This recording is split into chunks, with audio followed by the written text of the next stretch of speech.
Okay, so we'll go back to another video. So today's proof is one of the biggest proofs that I feel all mathematicians are supposed to know, and it's to prove that Euler's constant E is irrational. So this is actually pretty much a good callback from what I did back in the past. I think actually one of my first math videos I ever did was proving that the square root of 2 is irrational. So if you haven't checked that out, I'll leave that link in the description below. But there's ways to prove that the following is true, and that is the method we'll be using is actually Fourier's method, where he actually used the series representation of E and then showing that with integers cannot the sum of integers cannot add up to like the following with to make it irrational. So of course, if that sounds a little confusing from what I said, I know, sorry about that. It's another way of saying that let's show that by contradiction we'll say that E is indeed a rational number, then to prove that to show that contradiction that it's not, to get what we need. And it's also really interesting that Euler himself actually proved that this is irrational as well, simply by using a simple continued fractions. What was also noted is that because the simple continued fraction of E is not periodic, so that actually shows that E is not a root of the quadratic polynomial with rational coefficients. So in other words, E is actually transcendental, which that definition says that it can't be representative of a root of a non-zero polynomial with rational coefficients. Same thing for pi for example, pi is also transcendental. But that's not really the whole point. You know what, maybe in the future I might prove that either E or pi, whichever the two, I can probably show that they're both transcendental. We'll see what happens. But it's also in particular to say that E squared is also irrational as well. And obviously, I'm sure you can actually just plug in the calculator to see that for yourself. But without those back in the past, you have to do things another way. But I basically just say like the steps on how we want to do the show that E is irrational. Really, the first thing I want to do, and I feel like this is actually more helpful in a sense to understand the flow, is that let's actually show that the constant E is not an integer before we actually segue and transition to show that E is irrational by using the contradiction that E is a rational number. So everything I need to say, nothing more to that, so let's actually just jump right in. So step one, we're going to show that E is not an integer. So the way we start this is, let's say that E is, we write this as its infinite series representation. So this is the infinite sums from n is equal to 0 of 1 divided by n factorial. Okay? So what I can do is let's actually expand this out. So we actually put in the terms term-wise. So we have 1, then plus 1 divided by 1 factorial. Add this with 1 divided by 2 factorial. Add this with 1 divided by 3 factorial, so on and so forth. Okay? So let's see. What I can do is 1 divided by 1 factorial, that's also 1. So let's actually group things a little bit differently. So we take these sums together. So this is 2. And so I'll group these in parentheses. So this will be 1 then divided by 2 factorial. Add this with 1 divided by 3 factorial. Add this with 1 divided by 4 factorial. So on and so forth. So we notice that everything in the parentheses, they're positive and they're non-zero. Then we can actually see that, of course, E has to be strictly greater than 2.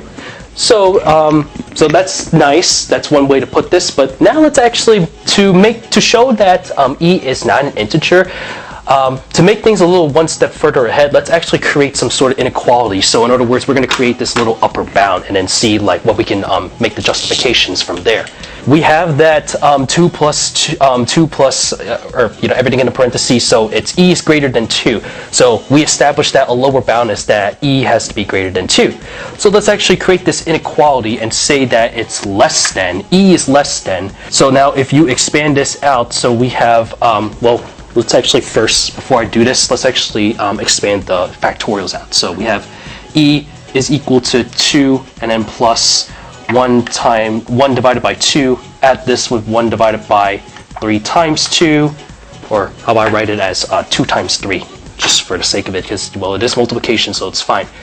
Add this with 1 divided by 2 times 3 times 4, and then so on and so forth. Now we can create this inequality, and so we create this little upper bound. So obviously we know with denominators, the larger numbers, the larger the denominator is smaller than the other one. So that means what I can do is replace everything for 3, 3, 4.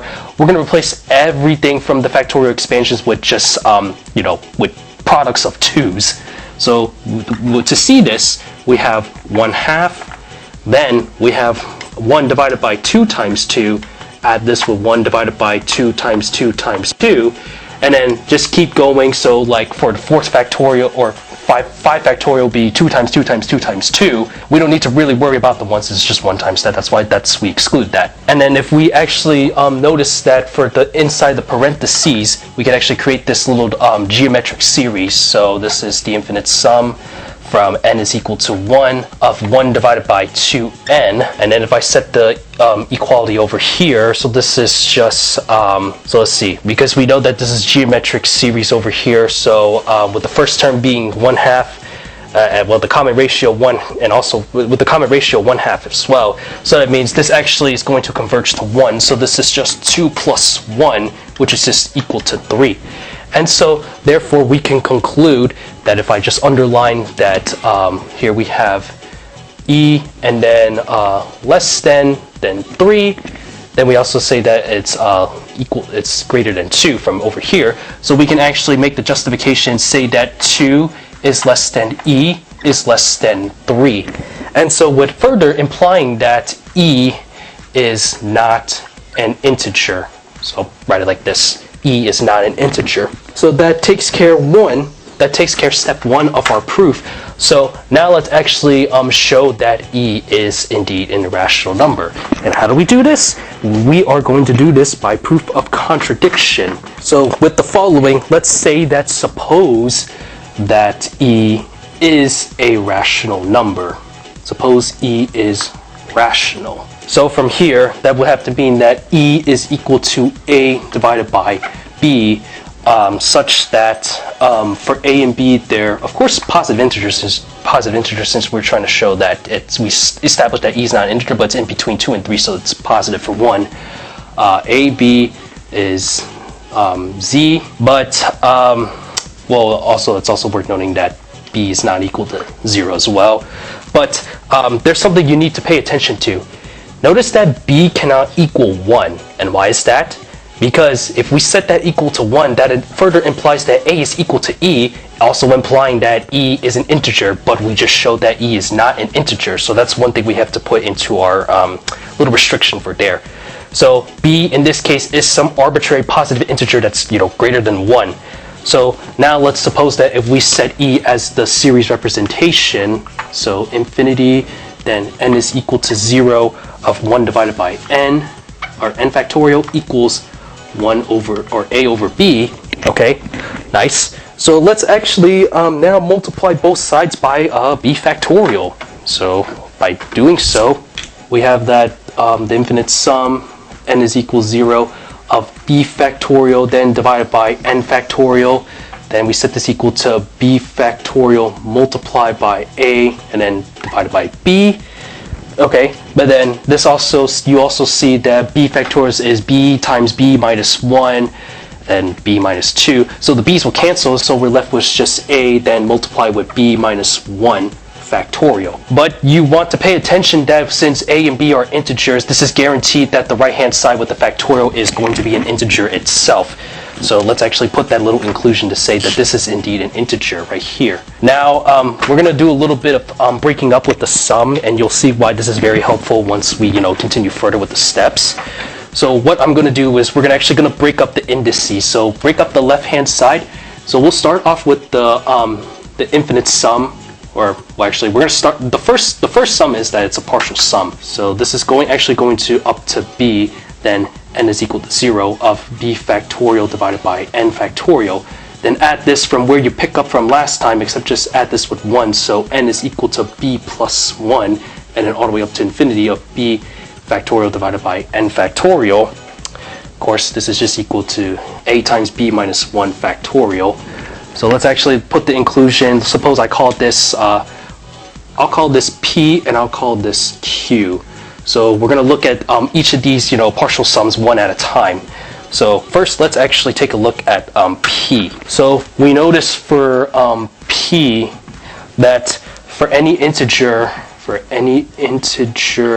n less than b, then we see that b factorial divided by n factorial, if we just establish this out, so b then times b minus 1, you just keep going, and then with the products then we can go all the way up to some k plus 1 term, so k plus 1 then times k, keep going, then you just go to times 3, then times 2, then times 1, then n factorial is just all the way up to some kth term, so we say the k plus 1, or excuse me, k, and then times k minus 1, sorry about that, and then you just keep going with the product, then times 3, times 2, times 1.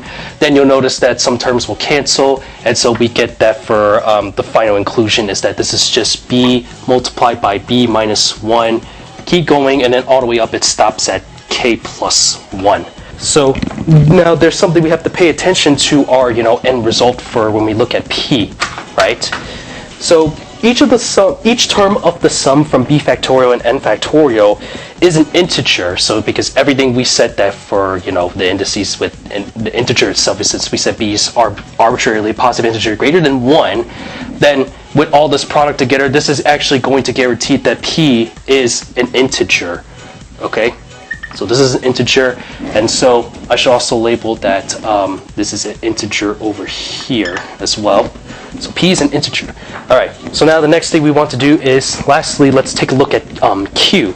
Okay, so q is actually going to be a little, this is where the interesting part starts. So for q, so let's see, we're actually going to expand this series over here. So we have the infinite sum, n is equal to b plus 1 of b factorial divided by n factorial. Then if we expand this out, so we have, we have b factorial divided by b plus 1 factorial, then just do the same thing. So b plus 2 factorial, add this with b plus 3 factorial, okay, b factorial here, and then b factorial here. Okay, then this is just equal to, so if I just continue further, so this is just 1. If you just do, use your rules of factorials, then, the b's are going to cancel. So this is just b plus 1. Add this with 1 divided by b plus 1 times b plus 2. Add this with 1 divided by b plus 1 times b plus 2 times b plus 3. And then just continue on, so on and so forth. Okay, so this is what we have. So let's actually suppose that we can actually create some sort of upper bound. So just similarly, just like what we did before when we showed, for the upper bound for e is not an integer, let's replace everything that is not 1 with 1 for the expansion. So here, I'm going to put it like this. So we have a less than symbol of 1 divided by b plus 1, then add this with 1 divided by b plus 1 times b plus 1, add this again with b plus 1 times b plus 1 times b plus 1, 1, and I know I don't have room, so let me just put right here, this is a continuation, so plus dot dot dot. So this continues on, so on and so forth. So from there, then that would mean that we have just created ourselves. So right here, I'm just going to put the equal, including that this is continuing on from this line right here. So this is actually going to equal to our little geometric series. So we have the infinite sum, n is equal to 1 of 1 divided by b plus 1, and then to the power n. Then you just use that geometric series rule, so this will be 1 divided by b plus 1. Be careful that the numerator is not 1 because our index does not start at 0. So you have to start with the first term of the common ratio. So 1 over b plus 1, then 1 subtract 1 divided by b plus 1. Then if you further simplify that out, then this is just 1 divided by b. Okay, so I'm going to underline that everything that we just reiterate. So we have shown that the partial sum from b plus 1 all the way up to infinity, so it's an infinite sum rather. This is strictly less than 1 over b. Now let's actually go back a little further and reiterate some things. So I'm just going to rewrite the same as what we split up with the sum. So here, the infinite sum, or rather, this is the partial sum, sorry about that. This is the partial sum, b, then n is equal to 0 of b factorial, n factorial. Add this with the infinite sum, starting from n is equal to b plus 1 of b factorial divided by n factorial is equal to a times b minus 1 factorial. So I know I don't have a little space, so I'm just going to point out and say what says what needs to be said. So we established that this is an integer. Well, actually, I'll put it right here. This is actually a little better. So we have shown that right over here, this is strictly less than 1 over b. Hold on one sec. We have shown that this infinite sum is less than 1 over b. And so, therefore, we say that the sum of an integer then less than 1 over b is equal an integer, supposedly, that we're saying. Okay, so there's some things that we should actually discuss. Since we just showed that e is not an integer, that's right, and then of course that b is not equal to 1, or yeah, I didn't write that down, but I said what I need to say. So we would know that 1 over b is positive, and it's also strictly less than 1, which further implies that that's not an integer. And with the assumption that e is rational, this actually has to imply that some integer plus a non-integer is supposed to equal an integer, which is actually completely absurd. And so therefore this leads to a contradiction. And so with our assumption that e is rational is false, therefore we could say that the final conclusion that e is not rational. So I'll put like this. There we have it. E is not rational. And just like that, we have proved our given, like so. So yeah, if I've never actually seen the proof, I know we're already done with this, but I've actually never seen the full proof of, how,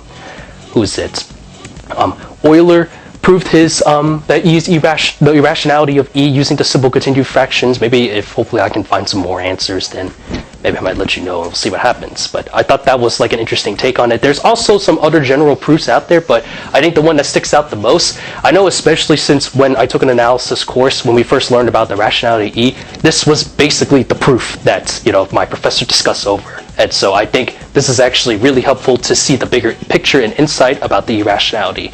Square root of 2, irrational, that's like the baby proof, and then this actually just extends this out even further using, of course, that representation we just did. So yeah, that's pretty cool if you ask me.